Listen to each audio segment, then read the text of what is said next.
আপুনি বহু দিনৰ পৰা ইউটিউবত ভিডিঅ' আপলোড কৰি আছে কিন্তু একদম ভিউজ নাহে। ভিউজ কেনেকৈ আহিব ভিডিঅ'ত? ইউটিউবত ভিডিঅ' আপলোড কৰাৰ সময়ত যদি আপুনি ভালকৈ থাম্বনেইল বনাব নোৱাৰে তেন্তে আপোনাৰ ভিডিঅ'ত কেতিয়াও ভিউজ নাহে। গতিকে এইটো ভিডিঅ' আপুনি সম্পূৰ্ণ চাব। এইটো জনাই দিম আপুনি কেনেকৈ এটা থাম্বনেইল মাত্ৰ 2 মিনিটত কোনো ধৰণৰ মেহনত নোহোৱাকৈ বনাব পাৰিব। বলক ভিডিঅ'টো ষ্টাৰ্ট কৰোঁ। মাত্ৰ 2 মিনিটত ইউটিউবৰ কাৰণে থাম্বনেইল বনাবলৈ সৰ্বপ্ৰথমে আপুনি ChatGPT অপেন কৰিব। ChatGPT অপেন কৰাৰ পিছত ইয়াত লিখিব মুঝে এক থাম্বনেইল বানাकर दो। तार पिছত ইয়াত লিখিব সাইজ লিখাৰ পিছত দুটা ডট দিব। ডট দিয়াৰ পিছত আপুনি যদি 9.16 ৰেচিঅ'ত থাম্বনেইল বনাব বিচাৰে তেন্তে আপুনি এইটো দিব। মই যেনেকুৱা 16:9 ৰেচিঅ'ত থাম্বনেইল বনাব বিচাৰোঁ সেইকাৰণে মই ইয়াত লিখি দিলোঁ 16.9।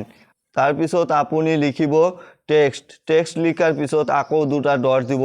ডট দিয়াৰ পিছত আপুনি আপোনাৰ থাম্বনেইলত যিমানখিনি টেক্সট লিখিব বিচাৰে নাইবা যেনেকুৱা ধৰণৰ টেক্সট লিখিব বিচাৰে আপুনি ইয়াত টেক্সট লিখি দিব। টেক্সট লিখাৰ পিছত আপুনি ইয়াত দুটা ডট দিব। ডট দিয়াৰ পিছত আপোনাৰ থাম্বনেইলত যিটো টেক্সট আপুনি দিব বিচাৰে চিম্পলি ইয়াত লিখি দিব। মই যেনেকুৱা ইয়াত লিখিবলৈ বিচাৰি আছোঁ থাম্বনেইল कैसे बनाए, থাম্বনেইল कैसे बनाए। আপুনি যিটো টেক্সট দিব বিচাৰে সেইটো টেক্সট ইয়াত লিখি আপুনি চিম্পলি এইটো তীৰ চিহ্নৰ ওপৰত ক্লিক কৰিব। ক্লিক কৰাৰ পিছত অলপমান সময় লোডিং ল'ব। এইটো নেটৱৰ্কৰ ওপৰত ডিপেণ্ড কৰিব। আপোনাৰ নেটৱৰ্ক যদি স্পীড থাকে অতি সোনকালে হৈ যাব।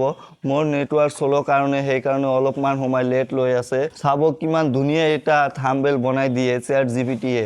আপুনি যদি আপোনাৰ ভিডিঅ'ত এনেকুৱা ধৰণৰ থাম্বনেইল লগায় একেবাৰে একদম ভিউজ আহি যাব। চাওক ChatGPTয়ে মোক কিমান ধুনীয়া থাম্বনেইল বনাই দিছে। চিম্পলি এইটো ডাউনলোড কৰিবলৈ আপুনি ইয়াৰ ওপৰত ক্লিক কৰিব। ক্লিক কৰাৰ পিছত অলপমান সময় লোডিং ল'ব কাৰণ এইটো নেটৱৰ্কৰ ওপৰত ভিত্তি কৰিব। আপোনাৰ নেটৱৰ্ক যিমান স্পীড থাকিব সিমান স্পীড ডাউনলোড হৈ যাব। মোৰ নেটৱৰ্ক স্লো কাৰণে সেইকাৰণে এনেকৈ ঘূৰি আছে। অলপমান সময় ৱেইট কৰিম। ৱেইট কৰাৰ পিছত ইয়াত লিখা আছে ইমেজ সেভ। আপোনাৰ গেলাৰীত এইটো ফটো সেভ হৈ যাব। চাওক আৰু এটা থাম্বনেইল কিমান ধুনীয়া থাম্বনেইল বনাই দিছে। ডাউনলোড কৰিবলৈ ইয়াৰ ওপৰত ক্লিক কৰিব।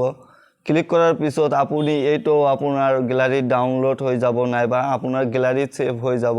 এনেকৈ থাম্বনেইল বনাব পাৰি আমি ChatGPTৰ সহায়ত। মাত্ৰ 2 মিনিটত বনাই দিলোঁ দুটা থাম্বনেইল। কিমান ধুনীয়া লাগিছে ন?